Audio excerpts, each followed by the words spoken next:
오늘은 형사 변론 절차 부분에 대해서 두 번째로 살펴보도록 하겠습니다. 저희가 한선은 해놨는데 복잡하시죠? 네. 저번 기회에 증거능력과 증명력 부분에 대해서 중요한 부분이기 때문에 별도로 살펴봐야 된다라고 말씀을 드렸죠.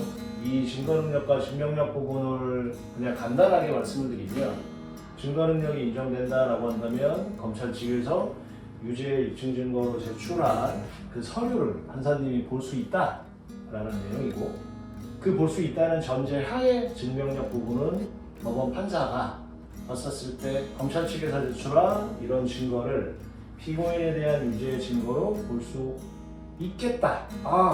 나쁜 짓을 했구나. 이런 부분으로 형사처벌을 해야 되겠구나 라고 판단을 할 수 있다는 부분인데, 이 부분 자체는 법원의 전권에 맡겨 있습니다. 물론 피고인이나 검찰 입장에서는 증거 부분에 대해서 의견 개진을 할 수 있는데, 그 의견 개진에 재판부에서 귀속되지 않는다는 내용입니다. 그렇다고 한다면 중요한 부분은 증거 능력이겠죠. 이 증거 능력 부분에 대해서 살펴보기에 앞서 우선 형사상의 절차 부분에 대해서 말씀을 드리면, 검찰 측에서는 공소장과 함께 증거 목록을 제출을 합니다. 이런 증거 목록에 따라서 형식적으로 이런 증거 목록이 작성이 되고 증거를 먼저 제출하지는 않습니다. 피고인 측의 의견을 들어서 증거 능력이 인정되는 증거를 먼저 제출을 할 수 있게 하는 거고, 직접적으로 재판부에 내는 거는 나중에 다 증거조사 끝나고 증거 능력 부분에 대해서 결정이 된 다음에 제출이 됩니다. 어쨌든 절차상으로는 증거 능력이 있는 증거라고 한다면 재판부에서 이러한 증거 부분에 대해서 유죄 판단으로, 아니면 피고인 측에서 낸 증거라고 한다면 볼 수 있는 부분이 확인이 되는 부분입니다. 이렇게 해서 진행이 된다고 했었을 때, 첫 번째 기일에서는 전에 살펴본 바와 같이 인정신문 부분에 대해서 나오고, 검찰 모두 진술, 피고인의 모두 진술, 변호인의 모두 진술을 한 다음에 증거 의견을 개진을 하는데, 증거 목록이 형식적으로 제출되는 것은 피고인의 모두 진술까지 끝난 증거 신청 단계입니다. 그렇다고 한다면 첫 번째 기일에 변호인 입장에서, 피고인 입장에서 검찰이 유죄 증거로 어떤 증거를 내는지를 알 수가 없는 상황이죠. 증거 목록을 그때 보니까. 그래서 일반적으로 저희 사무실 같은 경우는 검찰 측에 기소가 된 이후에 검찰 측에 연락을 해서 첫 번째 기일 전에 증거 목록 부분을 확보를 합니다. 그러면 이런 내용으로 증거 목록이 작성된 것을 보고 인정하는지 부인하는지, 일부 인정하는지에 따라서 증거 의견을 개진을 하게 되는데, 이 부분에 대해서 이제 대략적으로 살펴보면 우선은 작성자가 누구인지 구분이 되어 있습니다. 경찰에서 작성이 된 증거인지 검찰 단계에서 작성이 된 증거인지를 나눠서 구분을 하고요. 순번으로 번호를 매겨 있는데 순서대로 쭉 기재가 되어 있습니다. 그리고 증거명이 기재가 되어 있습니다. 피해자의 진술을 기재한 진술조서나 목격을 한 자의 진술을 기재한 진술조서나, 상해사건이나 폭행치산 사건이다라고 한다면 피해자의 상해 정도를 나타내는 진단서나, 피고인, 즉 기소를 당한 범죄자 입장에서, 범죄 혐의를 받는 자 입장에서 경찰 단계에서 검찰 단계에서 조사를 받게 되죠. 그러면 피고인에 대해서 작성된 피의자 신분조서가 있습니다. 이런 부분이 쭉 돼 있고, 수사보고라 그래서 이 부분은 변호사 입장에서는 참 증거능력 부분이 참 애매한 부분인데, 개인적으로는 증거라고 보기는 좀 그런데 수사보고 형식으로 증거가 많이 첨부가 되어 있습니다. 이 수사보고는 경찰 단계로 치면 하급 직원이 상급 직원분에게 이런 내용의 조사가 돼 있고 이런 자료가 있다는 걸 보고하는 형식입니다. 객관적으로 봤을 때는 증거라고 볼 수는 없죠. 대부 결제 서류 같은 건데, 실질적으로 여기에 너무 많은 내용이 포함이 돼서 제출됩니다. 수사보고 형식에 여러 가지가 있지만 객관적으로 피고인에 대한 이런 전과나 공소사실, 동종, 기소된 부분 객관적으로 기재가 되어 있기도 하고, 스스로 판단을 하는 경우도 있습니다. 예를 들어서 이런 부분으로는 상상자 경합으로 아니면 경합범으로 처벌이 될 만하고 양형상으로 이 정도 판단이 나왔다는 내용도 포함이 됩니다. 그런 부분은 스스로의 판단 부분인 거니까 증거 능력 아니면 증명력에 큰 효력이 있다라고 볼 수는 없는데, 이 수사보고서 형식은 띄지만 피해자의 진술이나 목격자의 진술이나 피고인과 통화를 한 내용이나 뭐라고 하더라, 무슨 서류를 냈는데 어쩌고저쩌고 믿을 수가 없다, 이런 내용이 기재가 됩니다. 되게 문제가 많죠. 왜냐하면 피고인에 대한 피의자 신문 조서가 작성이 되면 피고인이 피의자 단계에서 진술한 내용이 기재가 되는데, 이 수사보고서 형식에는 뭐 절차도 지키지 않았고, 간인하고 내용 확인하고 이런 부분이 있는데 그것도 되지 않았고, 그리고 뭐 녹취록 부분이 만들어지지 않은 상태에서 보고자는 그렇게 들었다 라는 어떻게 보면 되게 전문 증거가 들어가 있는 거죠. 그런 방식으로 많이 들어갔는데, 어쨌든 이런 부분으로 증거 목록 형식으로 작성이 돼서 제출됩니다. 그렇다라고 한다면 범행을 부인하는, 인정하는 입장에서는 증거 능력이 크게 문제가 되진 않는데, 범행을 부인하는 입장에서는 어떠한 증거 의견을 개진할지가 문제가 많이 되죠. 그러면 어떻게 하냐면, 우선은 공소사실, 즉 혐의를 받고 있는 내용에 대해서 안 했다 이렇게 전체적으로 그냥 부인을 하는 게 아니고 끊어서 그 부분을 부인해야 됩니다. 뭐 예를 들어서 폭행 사건이라고 치면 몇 년도 몇 월 며칠 무슨 경위로 다툼이 있었고 뭐라고 다투는 상황에서 피고인의 오른손으로 피해자의 왼쪽 뺨을 때렸다, 이런 예로 한번 들어본다면, 피고인 입장에서는 공소장을 먼저 받은 상태고, 그 받은 상태에서 의견서를 제출을 했거나 변호인 의견서를 통해서 자기의 의견을 법원에 호출시킨 다음에 첫 번째 기일에 가는 게 일반적인데, 부인할 부분, 인정할 부분 자체를 나눠서 의견을 개진하는 게 좋습니다. 즉 2000년 땡땡땡땡 월 땡땡일에 거기 자체가 가지 않았던 경우도 있고요. 갔는데 다툼이 없었던 부분도 있고요. 다툼이 없다면 당연히 폭행 부분도 없었겠죠. 거긴 가긴 했는데 다툼이 있었고 이런 부분으로 분쟁이 됐지만 때리지 않은 경우가 있었고, 아니면 때렸는데 뭐 예를 들어서 뭐 오른손으로 왼쪽 뺨을 때리고 발로 찼다. 근데 오른손으로 때린 건 맞는데 발로 안 찼다라고 한다면 그 부분을 나눠야 되겠고요. 그런 방식으로 해서 인정하는 부분, 부인하는 부분에 대해서 우선은 정리를 해야 되고, 그 부분은 의견서 형식으로 현출시켜서 법원의 판사님이 먼저 알 수 있게 하는 게 좋고요. 재판 진행이. 그렇게 친다라고 한다면 그런 의견을 개진한 상태에서 여기 증거 능력에 대한 의견 자체를 준비를 해서 가야 됩니다. 보통은 증거 목록을 확보해서 피고인과의 접견을 통해서 의견을 정리해 놓은 다음에 변호인 의견서 형식으로 제출을 하는데, 추가 증거가 있을 수도 있고 뭐 추가 기소가 있을 수도 있고 예상하지 못한 증거가 있을 수도 있으니까 재판 자체를 숙지를 하고 어떤 내용이 나오면 어떤 의견을 개진해야겠다는 정도는 숙지하고 가게 되겠죠. 그렇다고 친다면 경찰 단계에서 예를 들어서 피해자에 대한 진술조서가 작성이 돼 있다. 그런데 1번, 2번을 인정하라. 피고인 입장에서 오른손으로 왼쪽 뺨을 안 때렸다고 친다면, 피해자의 진술이 기재된 진술조서에 대해서는 나는 증거 능력을 인정할 수 있는 동의를 할 수 없다라는 부동의 의견을 개진해야 됩니다. 그렇게 친다면 이 부분 자체는 진술조서에 대한 증거 능력 자체가 인정이 안 됩니다. 그런 경우라면 판사님이 진술조서를 볼 수 없다는 거죠. 그럼 증거가 안 되냐? 그건 아니고요. 그 다음 기일에 증거 신청을 통해서 검찰 측에서 피해자를 부릅니다.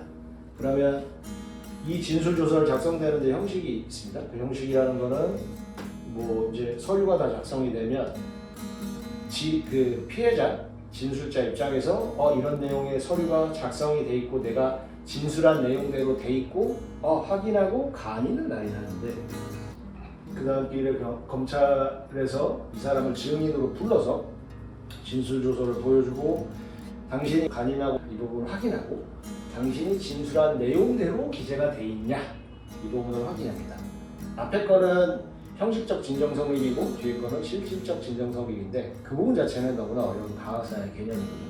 그렇게 된다라고 한다면 이런 부분이 순번 1번으로 작성된 사법경찰관 작성의 피해자에 대한 진술조서의 증거 능력이 인정됩니다. 그러면 끝나겠냐? 아니죠. 이 사람이 나온 상황에서는 이 부분 자체도 증거 능력 인정되지만 별도로 선서를 하고 허위 사실을 진술하게 된다면 위증죄로 처벌받는다는 전제하에 법정 증언을 하게 됩니다. 이것도 증거 능력이 있는 거죠. 법원에서 봤었을 때는 어느 것의 신빙성 부분에 대한 판단은 증명력 판단이긴 하지만 이 부분 자체를 신빙성을 더 높게 보죠. 그런데 만약에 피해자가 나와서 허위 진술을 한다거나 실질적으로 사실과 다른 부분에 대해서 진술하는 부분이 탄핵이 된다라고 한다면 증거능력 부분은 인정된 증거라고 하더라도 증명력을 많이 감지시킬 수가 있죠. 이래서 증인신문 자체가 매우 중요합니다. 피해자, 맞은 사람을 기준으로 봤는데 목격자가 있을 수도 있죠.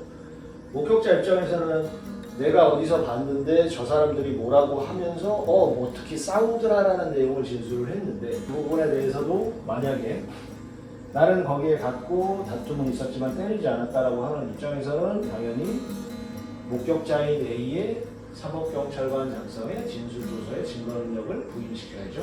부동의 의견을 개진하면 똑같이 법정에 불려 나와서 증인이 선서를 하게 되고 아까 그 절차를 거쳐서 이 진술조서의 증거능력이 인정이 되게 됩니다. 그런데 예를 들어서 폭행사건 같은 경우, 폭행치상이나 상해사건 같은 경우는 의사의 판단이 기재된 진단서 부분이 있습니다.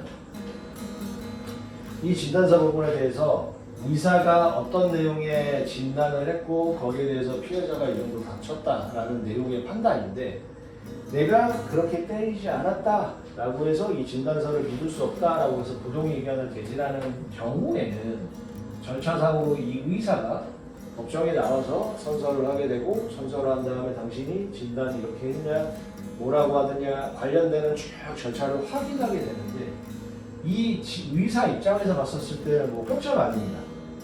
이 당시 상황을 알지도 못했고 이 상황이 지난 상황에서 며칠 상간에 피해자가 와서 자기의 병원에서 진단을 받고 아픕니다. 그래요? CT 찍어 볼까요? 어떻게 됐나요? 이런 부분을 판단을 해서 내가 의학적 판단에서는 전치 2주, 전치 3주 판단을 하는 부분이기 때문에 이 그 진단서 부분에 대해서 내가 폭행을 안 했다라고 해서 부동의 의견을 개진하면 재판부에서는 일반적으로 이 의사가 그러면 나와서 진단 부분에 대해서 의학적 판단 부분에 대해서 얘기를 하는데 실익이 있겠냐라고 물어봅니다. 즉 목격을 한 사람이 아니고 의학적인 판단일 뿐이기 때문에 부동의를 해도 그 절차 어떻게 보면 불필요한 절차죠. 거기까지는 진행을 할 필요가 없어서 실무에서는 동의를 하고 입증 취지를 부인하는 게 일반적입니다. 그러면 피고인 입장에서는 입증 취지를 부인한다. 즉 나는 그렇게 때리지 않았다 아니면 그 정도로 때리지 않았다 라는 정도의 갑자기 몇 주가 나오면 이게 좀 문제가 있지 않을까 이런 판단을 하게 나는 재판장님이 보시기는 하지만 여기 증명력 부분에 대해서 참작해 주세요 라는 내용으로 들어가고요. 그 다음에 경찰 단계에서 기소가 된 피고인 입장에서 경찰 단계에서 작성된 피신이 있고 검찰 단계에서 작성된 피신이 있는데 이 피의자 신문 조서에 자백하는 사건 같은 경우는 문제가 없습니다. 경찰 단계에서도 나는 그렇게 했다. 검찰 단계에서도 나는 그렇게 했다. 법정 단계에서도 나는 그렇게 했다. 라고 친다면 자백을 하는 일반적인 입장에서는 증거 부동이나 내용 부인할 필요가 없습니다. 그냥 인정을 하면 되는데 예를 들어서 부인하는 경우가 있어요. 근데 부인하는 경우에 법정에서 진술과 동일하게 경찰 단계에서도 나는 때리지 않았다 라고 부인을 했다 라고 한다면 증거능력 부분에 문제가 없습니다. 내용 자체가 법정에서 하는 내용과 동일하기 때문에. 그런데 경찰 단계에서 이것저것 귀찮고 그냥 빨리 끝내고 싶어서 실제로는 안 때렸는데 때렸다라고 주장을 하고 진술이 된 경우가 있습니다. 이런 경우는 경찰 단계에서는 자백이죠. 법원에서는 부인이죠. 말이 안 되는 부분이기 때문에 피고인 입장에서 자기에 대해서 작성된 피의자 신문조서의 증거능력을 부인해야 되겠죠.